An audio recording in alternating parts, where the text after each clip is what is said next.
Quiero, hermanos, que hoy leamos varios versículos de la palabra del Señor y vaya al libro de Romanos, Romanos capítulo 7, versículo 7 en adelante. Gracias por estar acá.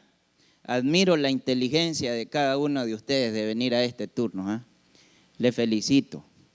Hoy en el segundo allá en Ciudad Sandino sentía que me desmayaba. Yo creo que eso lo hace el Señor para que oremos más por el templo que debemos construir acá. Así que cada vez que tenga calor, si viene especialmente al segundo, ore que Dios abra las puertas y nos permita construir un edificio donde podamos estar cómodos y podamos disfrutar allí de adorar y de recibir palabra de Dios. Le dije Romanos capítulo 7. ¿Está ahí? Excelente. Versículo 7 dice, ¿qué diremos?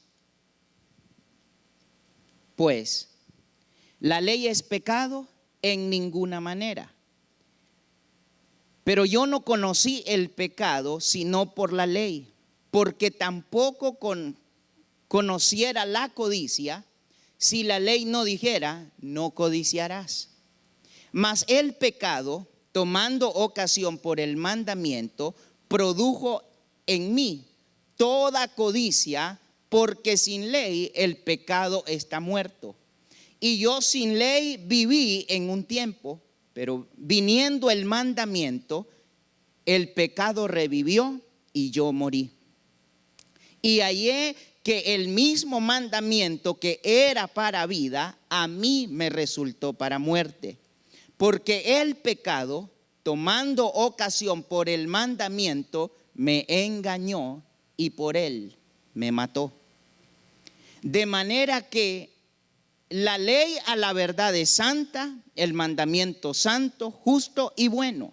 Luego lo que es bueno vino a ser muerte para mí en ninguna manera, sino que el pecado, para mostrarse pecado, produjo en mí la muerte por medio de lo que es bueno, a fin de que por el mandamiento el pecado llegase a ser sobremanera pecaminoso. Porque sabemos que la ley es espiritual, mas yo soy carnal, vendido al pecado. Porque lo que hago no lo entiendo, pues no hago lo que quiero, sino lo que aborrezco, eso hago. Y si lo que no quiero, esto hago, apruebo que la ley es buena. De manera que ya no soy yo quien hace aquello, sino el pecado que mora en mí. Y yo sé que en mí, esto es, en mi carne, no mora el bien. Porque el querer el bien está en mí, pero no el hacerlo. ¿Por qué no hago el bien que quiero, sino el mal que no quiero? Eso hago. Y si hago lo que no quiero, ya no lo hago yo, sino el pecado que mora en mí. Así que queriendo yo hacer el bien, hallo esta ley, que el mal está en mí. Porque según el hombre interior me deleito en la ley de Dios, pero veo otra ley en mis miembros que se rebela contra la ley de mi mente y que me lleva cautivo a la ley del pecado que está en mis miembros. Miserable de mí, ¿quién me librará de este cuerpo de muerte? Gracias doy a Dios por Jesucristo, Señor nuestro. Así que yo mismo con la mente sirvo a la ley de Dios, mas con la carne a la ley del pecado. Señor, bendiga y añada bendición a su palabra. Una pregunta, ¿entiende lo que acabamos de leer? Bueno, si usted no entiende lo que acabamos de leer, yo le entiendo a usted. En los capítulos 6, 7 y 8 del libro de Romanos, el apóstol Pablo habló un mensaje que hoy día la iglesia moderna lo está usando para transversar la verdad de Dios. estas palabras del apóstol Pablo en muchos casos generan polémica. Hay quienes consideran que estamos en el tiempo de la gracia, entonces de vez en cuando podemos pecar y luego restablecernos en Dios. Y yo quisiera este día dejar un punto claro en esto, que usted conozca lo que el apóstol Pablo quiso decir. En el capítulo 7, hermanos, del libro de Romanos, mire, usted no puede sacar una interpretación de este capítulo sin antes estudiar el capítulo 6, especialmente los versículos 12 al 14 del capítulo 6 de Romanos, que dicen: no reine pues el pecado en vuestro cuerpo mortal, de modo que lo obedezcáis en nuestras mentes, ni tampoco presentéis vuestros miembros al pecado como instrumentos de iniquidad, sino presentaos vuestros miembros a Dios como instrumentos de justicia, porque el pecado no se enseñoreará de vosotros, pues no estás bajo la ley, sino bajo la gracia. Entonces, ambos capítulos, el 6 y el 7, están unidos en un paralelismo literario. El capítulo 6 trata de la relación del creyente con el pecado, y el capítulo 7, la relación del creyente con la ley de Dios. Y también la analogía de la muerte al pecado como manera de liberar al esclavo. Entonces, mire, por si usted está tomando nota, que me encantaría que lleve notas y profundice más en esto. Número 1, el apóstol Pablo aquí expresa una realidad humana. Se lo repito, el apóstol Pablo aquí expresa una realidad humana. En primer lugar, Pablo está hablando de él mismo. Cuando uno lee el texto, hay una relación totalitaria con el autor. En segundo lugar, Pablo está hablando como representante de la humanidad. En otras palabras, el apóstol Pablo allí está hablando de la realidad de él, pero de la realidad de cada uno de nosotros en este lugar. También Pablo está hablando de la experiencia que todos tenemos en Adán. Eso es lo que el apóstol Pablo está diciendo cuando él habla. Ahora, si usted quiere averiguar más acerca de esto, voy a pedirle de favor que en casa lea Génesis capítulo 3. Romanos 7 funciona como Génesis 3. En realidad muestra la atracción a la rebelión, aún para aquellos que están familiarizados con Dios. Eso es lo que Pablo está tratando acá a los romanos. Ahora, aquí él, hermanos, expresa varias cosas. En primer lugar, lo que Pablo está diciendo: el conocimiento no puede liberar a la humanidad pecadora. Recuerde que él hace relación con la ley de Dios. Sino la gracia de Dios, solamente un corazón regenerado por la gracia del Señor puede ser verdaderamente libre. También expresa en esta realidad humana, todos los seres humanos, tanto salvos como perdidos, han experimentado la tensión entre el bien y el mal en su mundo, en su mente y en sus corazones. Este pasaje también puede referirse a la transición que la humanidad experimenta cuando pasa de la inconsciencia a la convicción y posteriormente a la salvación. También está hablando de su lucha interna con el pecado. como representante de toda la humanidad redimida. En otras palabras, usted y yo estamos en una lucha, en una guerra constante, y la misma Biblia dice: no descuidéis esta salvación tan grande que de Dios has recibido. Entonces, en eso se basa esa lucha. Pero también, hermano, este pasaje no puede verse solamente a la luz de las luchas del apóstol Pablo, sino como un judío comprometido con la religión antes de la regeneración. Déjeme le explico esto. Antes Pablo era un hombre fiel a la ley, pero él mataba, él asesinaba a creyentes y no se sentía mal. Él consideraba que estaba honrando a Dios.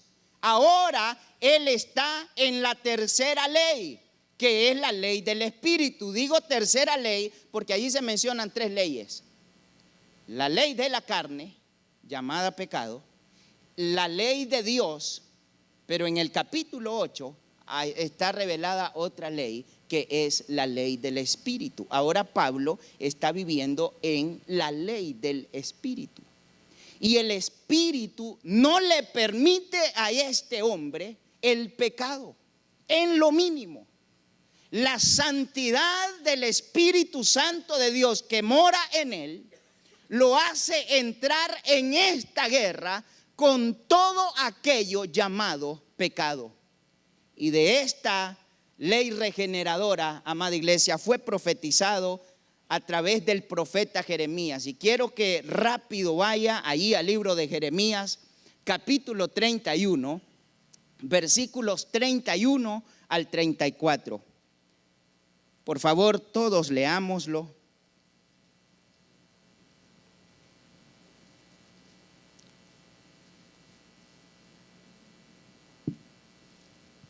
Le dije Jeremías, capítulo 31, versículos 31 al 34. ¿Lo tiene?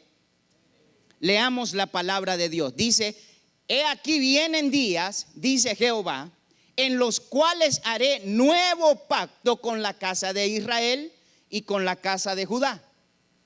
No como el pacto que hice con sus padres en el día que tomé su mano para sacarlos de tierra de Egipto, porque ellos invalidaron mi pacto, aunque fui yo un marido para ellos, dice Jehová.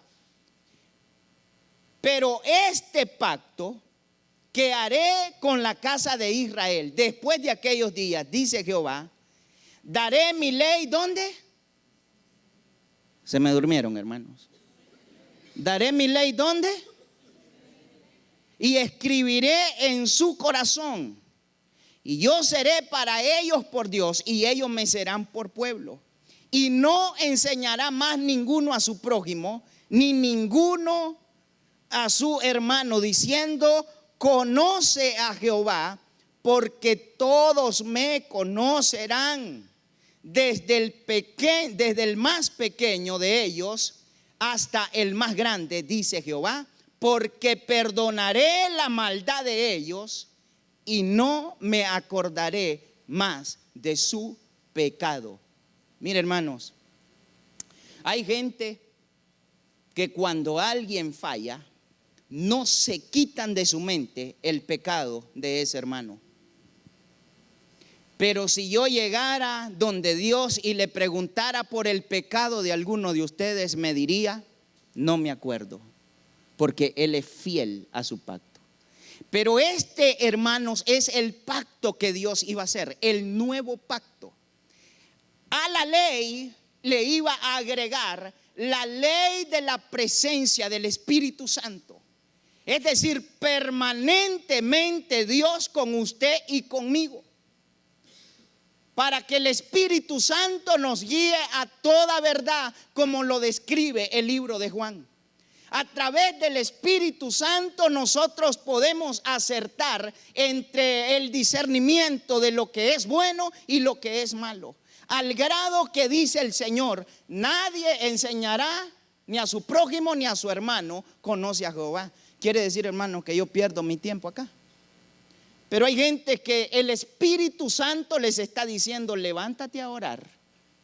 Y su carne le está diciendo, no hombre, sigue planchando la oreja, esta cama está buena.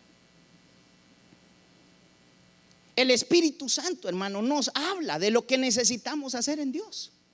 Ese es el papel. Él está presente, Él está enseñando. Ahora Pablo se encuentra situado en esta nueva ley, la ley de la gracia, la ley del nuevo pacto. El agente regenerador de cambio está vivo y activo en la vida del apóstol Pablo y ya no le permite estar feliz con los pecados que tapaba en la ley. Número 2, la ley es buena, es de Dios, sirvió y continúa sirviendo al propósito de Dios. Se lo repito, la ley es buena, es de Dios, sirvió y continúa sirviendo al propósito de Dios. Ahora, si usted lee los primeros 6 versículos del capítulo 8, Pablo dice que la carne se opone a la ley y la ley condenaba a la carne. Y si usted ve los hechos y lee bien su Biblia, cuando sorprendieron en el hecho de pecado a aquella jovencita y la traían para ser apedreada, allí se está cumpliendo que la carne que se opone a la ley condenaba a la carne. Pero esta nueva ley del nuevo pacto condena al pecado que está en la carne. Usted lo va a encontrar ahí en los primeros versículos del capítulo 8. Pero también debe darse cuenta que la ley es buena, es de Dios, sirvió y continúa sirviendo al propósito de Dios. Sin embargo, hermanos, esta ley por sí sola no puede traerte paz ni salvación.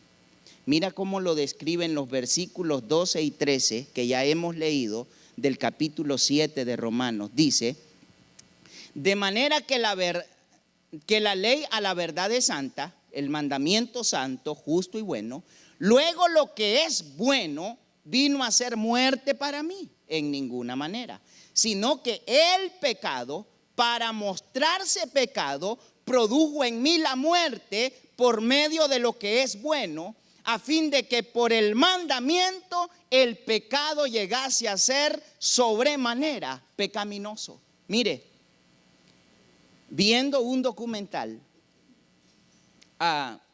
me di cuenta que en este estado mexicano llamado Sinaloa, en años pasados, allí se produjo amapola, la flor de amapola, legal para hacer medicamentos. Y cuando la producían legal, tenía un precio bajo y no se producía como se produce ahora. Hace unos años atrás la prohibieron, pero empezaron los narcotraficantes a producirla para droga. Ahora se produce mucho más que cuando era legal. Por esto se derrama tanta sangre en México y 1 kilo de eso vale cualquier cantidad de plata. Cuando no se le había puesto ley al pecado, el pecado era como que no existía. Una vez que se le puso ley al pecado, este vino a mostrarse en sobremanera pecaminoso. Pero hermanos, mire, cuando un hombre santo, entregado, apartado por Dios para su servicio, llamado David, pecó, anótelo, en el libro de los Salmos, capítulo 51, versículo 12, Pablo ora esta oración y dice: vuélveme el gozo de tu salvación y espíritu noble me sustente. El rey David, hermanos, tenía la ley de Dios. Pero teniendo la ley de Dios, él había pecado. Y pide algo en su oración mayor a esa ley. Pide el espíritu permanente, presente de Dios en la vida de él. Él dice: vuélveme el gozo de tu salvación. ¿Qué le motiva a usted, hermano, hermana?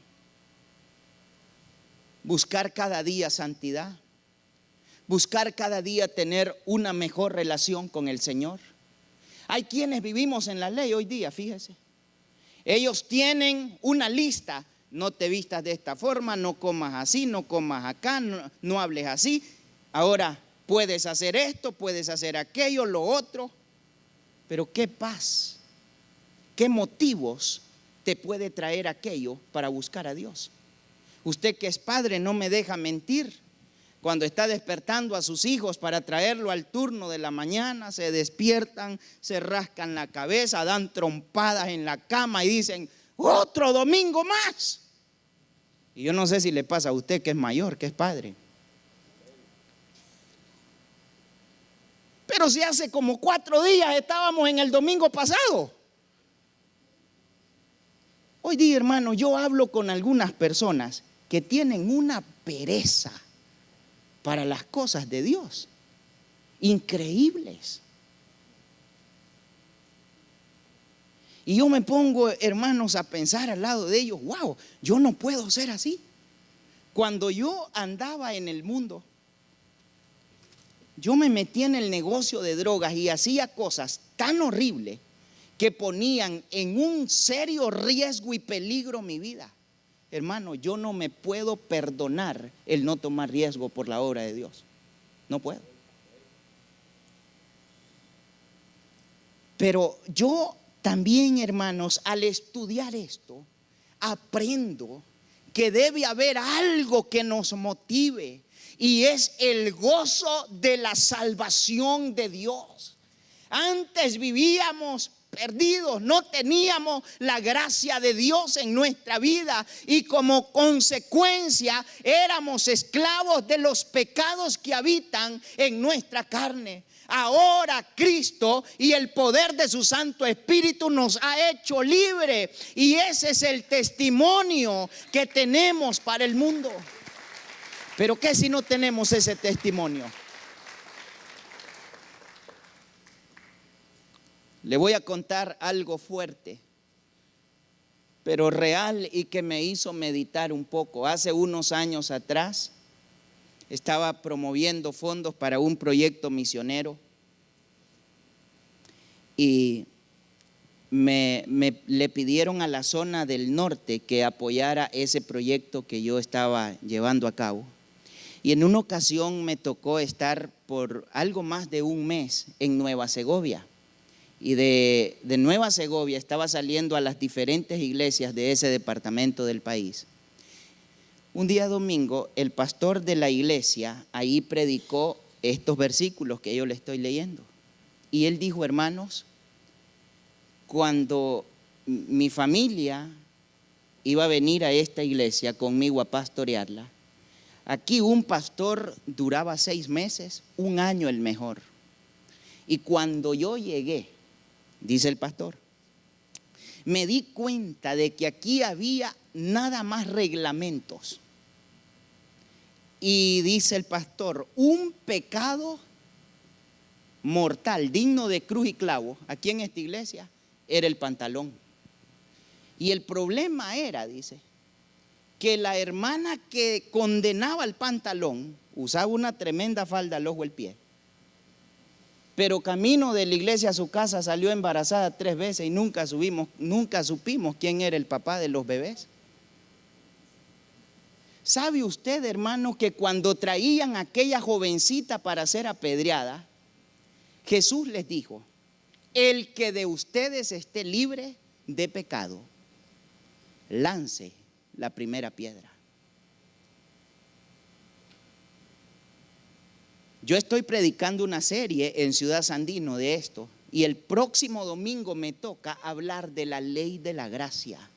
Cuando Jesús cayó de rodillas y escribió con el dedo, el Espíritu Santo de Dios tomó posesión de esos individuos y se dieron cuenta que el pecado que había en su carne, a ellos también los hacía dignos de muerte, por lo tanto indignos también de quitarle la vida a esa dama.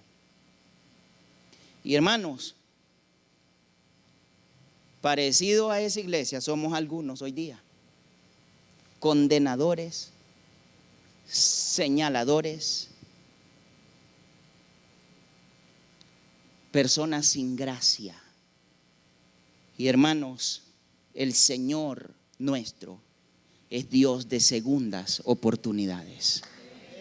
Es Dios de segundas oportunidades. Ahora, es imposible, amada iglesia, mire, sencillamente imposible tener una relación saludable con Dios si no es el gozo de su salvación que nos motiva a buscarle, a santificarle y a santificarnos y a comprometernos a vivir en honra a su santa palabra. Amén. Pero también, como punto número 3 y último, quiero que veamos la administración correcta de la gracia. Punto número 3, la administración correcta de la gracia. Quiero que todos, hermanos, tomen su tiempo y vayan a Romanos capítulo 6. Vamos a leer un par de versículos ahí. La administración correcta de la gracia.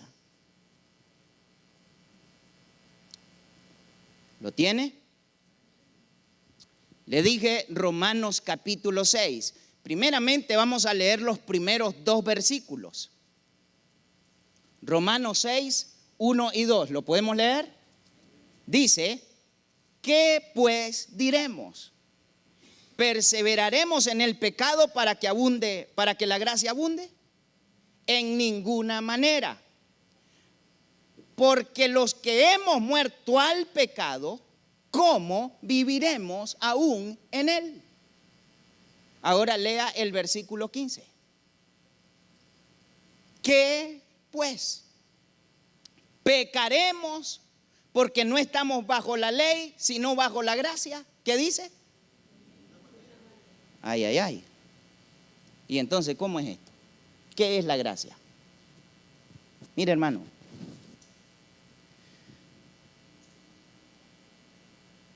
los que no entienden la gracia de Dios pueden razonar de esta manera. Yo pastoreo a algunas personas que en diciembre y en Semana Santa se toman vacaciones. Porque, bueno, y eso se quedaron allá, ¿verdad? No están hoy aquí en la central. Porque dicen que estamos en el tiempo de la gracia y que podemos pecar por ahora y luego llegar donde Dios y pedirle perdón. Esa es la forma más inadecuada de aplicar la gracia de Dios a nuestras vidas. Hay quienes creen que para que la gracia se magnifique es necesario el pecado. Y ese tipo de prédica usted lo puede encontrar en la televisión. Por eso usted tiene que tener mucho cuidado, amada iglesia, de qué es lo que escucha. La gracia no se hace mejor ni se hace mayor por nuestros pecados. Si así fuera, entonces la Biblia nos mandara a nosotros que nos hiciésemos más malvados. Pero la gracia no trata de eso. Y entremos acá en estudio. Miren lo que dice el versículo 2. Los que hemos muerto al pecado, ¿cómo viviremos aún en él? Note que este, hermano, no es un mandamiento. Aquí Pablo no está diciendo tienes que morir al pecado. Lo que Pablo está diciendo, la muerte al pecado es un hecho. Quisiera que lo hagamos personal. ¿Qué le parece? Diga conmigo en voz alta, yo. Ahora coloca tu nombre ahí y diga después, he muerto al pecado. Esto no es algo que sucederá, iglesia. Esto es algo que ya sucedió. Porque el que mata el pecado no es mi relación con Cristo. Es Cristo el que mató al pecado cuando derramó su sangre en la cruz del Calvario. Por eso es que nosotros tenemos prohibido hacer vivir el pecado en nosotros. Si fuese usted y yo el que matamos al pecado, revívale cuando le dé la gana y vuélvalo a matar. El tema es que nosotros no somos los que hemos matado al pecado. Fue Cristo el que mató al pecado. Ahora mire cómo entra esto. Recuerde que en Jeremías 31 dice el Señor: haré nuevo pacto con mi pueblo porque ellos invalidaron este pacto. Entonces Él hace un nuevo pacto, envía a Cristo su Hijo aquí a la tierra y a través de Él envía a su Santo Espíritu. Lo bueno de aquel pacto pasado es que como lo invalidaron, el Señor lo cambió. Pero este segundo pacto Dios lo envía con la idea en mente de que su pueblo no lo invalide. Número uno. Y número dos, si lo invalidamos, ya no hay un tercer pacto. De invalidar este pacto depende nuestra eternidad fuera del cielo. Y de guardar este pacto depende nuestra eternidad en el reino de los cielos. Entonces, si usted tenía planeado darse vacaciones en esta semana zángana, mejor reconsidérelo hoy. Reconsidérelo. ¿Por qué? Porque el antiguo pacto fue escrito por el dedo de Dios en piedras, pero el nuevo pacto fue sellado por la sangre del Cordero inmolado en la cruz del Calvario. Ay, ay, ay, hermanos. Ay, ay, ay de aquellos que digan, haré tal cosa en relación con el pecado porque vivo en el tiempo de la gracia. En el pacto pasado no se derramó sangre. Hoy día, hermano, pecar en este pacto significa ensuciar mis pies con la podredumbre del pecado, traer esos pies sucios y pisotearlos sobre la sangre de Cristo. Amada iglesia, yo no le recomiendo tal cosa. Yo no le recomiendo tal cosa.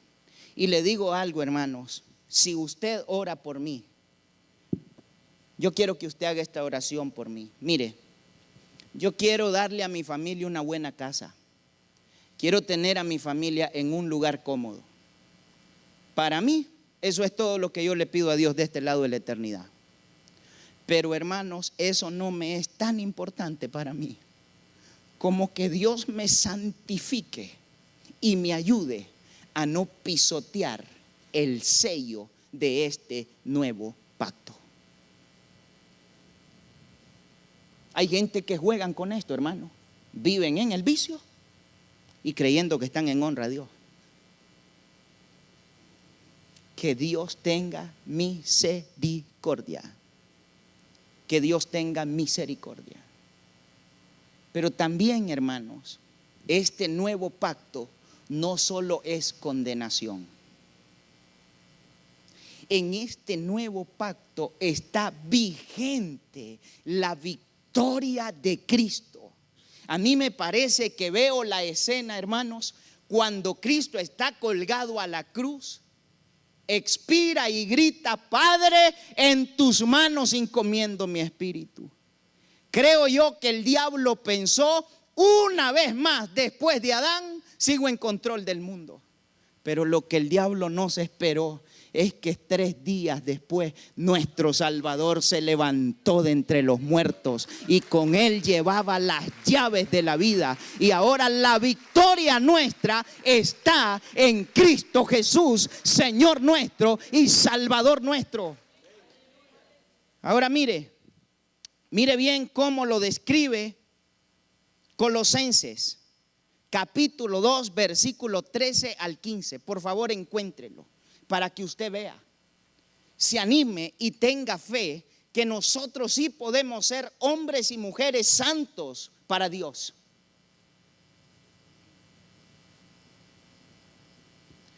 Mire lo que dice. Le dije Colosenses capítulo 2, versículos 13 al 15. ¿Estamos ahí?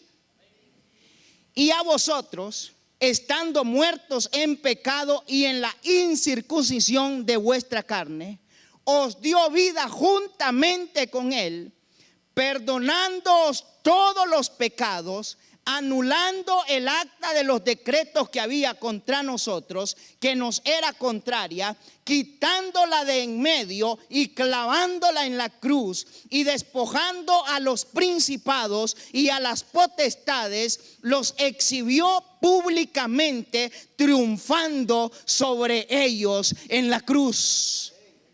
Entonces ya no hay principado, ya no hay potestad que tenga la autoridad como para venirnos a contaminar. Con nosotros está Cristo, el vencedor de la muerte, y el poder glorioso de su Santo Espíritu, después del perdón de los pecados de cada uno de nosotros. Bueno, en medio de todo esto diremos: ¿y entonces por qué es que pecamos? ¿Por qué es que desobedecemos? ¿Por qué es que, siendo tan peligroso para nosotros en este nuevo pacto, pisotear la sangre santa derramada de Cristo en ese madero? ¿Por qué lo hacemos? ¿Se acuerda que David le dijo: Señor, vuélveme el gozo de tu salvación y espíritu noble me sustente? La Biblia también dice: no descuidéis esta salvación tan grande que de Dios has recibido. Mire, hermanos, después de todo lo que hago, lo que yo quiero es eternidad con Cristo. Y aún nosotros los pastores, mire, hay tanto que hacer en la obra que muchas veces nos descuidamos del Dios de la obra. Y eso es descuidar la salvación, lo principal. La obra nace de la salvación. Y a veces olvidamos, hermanos, hermanas, que somos plantas sembradas por Dios para dar fruto, pero imposiblemente la planta dará fruto si el Espíritu de Dios no riega y le da savia santa a sus raíces. Entonces, agradezco a usted que nos ayuda en los diferentes ministerios. Agradezco a los adoradores. Y hermanos, la santidad en ustedes debe de ser clave. Porque miren, traer al pueblo a Dios no cuesta nada, pero traerle a Dios al pueblo, imposible sin santidad. Imposible. Y pastores, este mensaje es para ustedes también. Es para ustedes también. Hermanos, que Dios nos ayude, que Dios nos ayude. Mire, hoy día, hermano, es tan común encontrar gente tan parcializada con el pecado que no le tenemos miedo. Nos decimos el uno al otro así juntaditos, cariño. Al fin la sociedad le llama unión libre. Espérate, el cielo le llama fornicación. Hermanito, el chisme es malo, pero entretiene.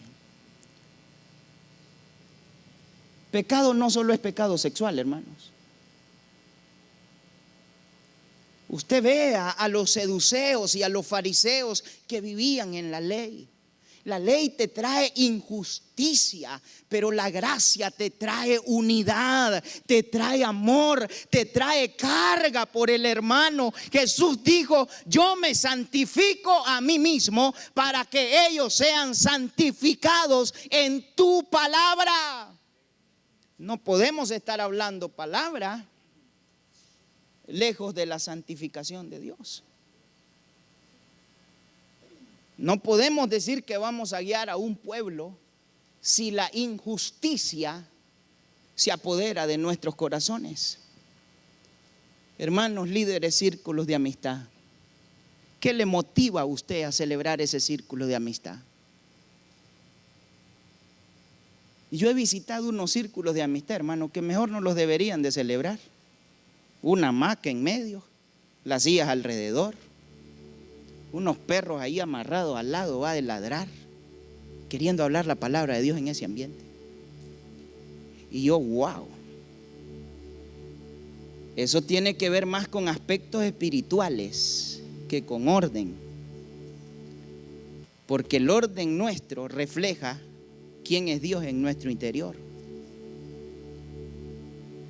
Y en todo caso, hermano, no estamos valorando a las almas como Dios las valoró, al grado de entregar a su Hijo y enviarlo a la cruz del Calvario.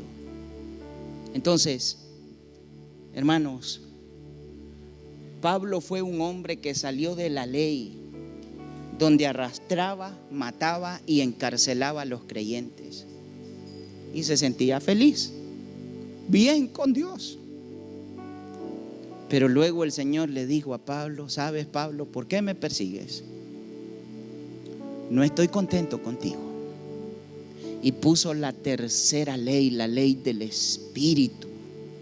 Y Pablo llegó a amar apasionadamente a la iglesia. Hacer las cosas no porque el pastor le manda, sino porque el pastor, al enviarme, me está dando la oportunidad de que yo lleve salvación a mi barrio, salvación a mi residencial, salvación a mis vecinos. Aleluya. ¿Qué le motiva, hermanos? Espero que conocer esta verdad despierte en usted un ardiente anhelo por la presencia de Dios, y que esa presencia del Señor te traiga a tu corazón la carga del corazón de Dios. El corazón de Dios late desesperadamente: almas, almas, almas, almas. Mire, usted viene al turno más bonito, hermano, y son los que menos gente traen. Vean a su alrededor cuántas sillas vacías. ¿No tiene vecinos usted? Déjeme conocerlos el próximo domingo. Invítelos que vengan acá. Invítelos con la esperanza de que Dios hará algo en ellos. Para eso existimos, usted y yo. Ese es el propósito por el cual Dios ha dado salvación a nuestros corazones. No para vivir ni en la ley, ni para vivir haciendo abusos de la gracia, y para entender que del gozo de nuestra salvación depende todo lo bueno, todo lo honroso y todo lo santo que usted y yo haremos. Quiero decirle, iglesia, que el Señor tiene bellos planes con nosotros, lindos planes. Si usted se pone en los brazos de Dios, Dios no te va a desechar. Más bien Él te llamará y te usará para que seas bendición a los tuyos, bendición a los aledaños a ti. Amén. Ponte de pie esta noche, quiero orar por ti.